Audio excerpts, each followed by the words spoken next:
আমরা এই যে একটি প্রোগ্রাম করছি, গত পরশু বড় প্রোগ্রাম হয়েছে, আগে পরে প্রোগ্রাম হচ্ছে বিশ্বব্যাপী প্রতিবাদ মিছিল, বিক্ষোভ সমাবেশ ইত্যাদি হচ্ছে। উদ্দেশ্য কি? উদ্দেশ্য জাতিসংঘকে বলা যে এটা কামান।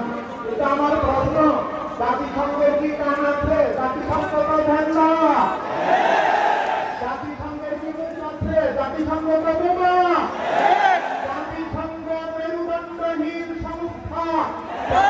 1948 থেকে আজ পর্যন্ত না ফিলিস্তিনের পক্ষে কোনো পদক্ষেপ নিতে পেরেছে, না কাশ্মীরের পক্ষে কোনো পদক্ষেপ নিতে পেরেছে, না ইরাকে আমেরিকার 4,000 জন ঠেকাতে পেরেছে, না আফগানিস্তানে আমেরিকা এবং রাশিয়া 1,000 জন ঠেকাতে পেরেছে।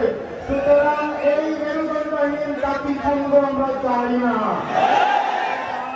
একটি মুসলিম জাতিসংঘ প্রতিষ্ঠা করা হোক এবং আলহামদুলিল্লাহ আমাদের দেশে বিশ্বমানের রাষ্ট্রনায়ক আছেন এখন। তিনি যদি চান পদক্ষেপ নিতে পারেন, মুসলিম জাতিসংঘ হবে ইনশাআল্লাহ। আমার অন্তর্বর্তীকালীন সরকারের কাছে আবেদন জানাবো, জাতিসংঘকে চাঁদা দেওয়া বন্ধ করে দেওয়া হোক। দুই নম্বর কথা, আমরা জুতা মারছি নেতানিয়াহুর ছবিতে, ট্রাম্পের ছবিতে, এটা ভালো, কিন্তু ছবিতে জুতা না মেরে আমাদের তো দরকার সরাসরি গিয়ে তাদের পায়ে জুতা মারানো করতে হবে।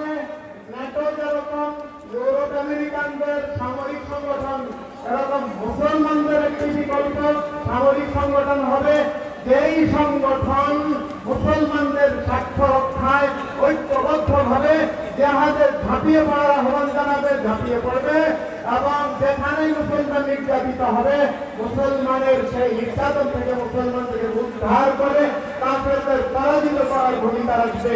নাসরুন মিনাল্লাহ ওয়া ফাতহুন করিম ওয়া বাশশিরিল মুমিনিন।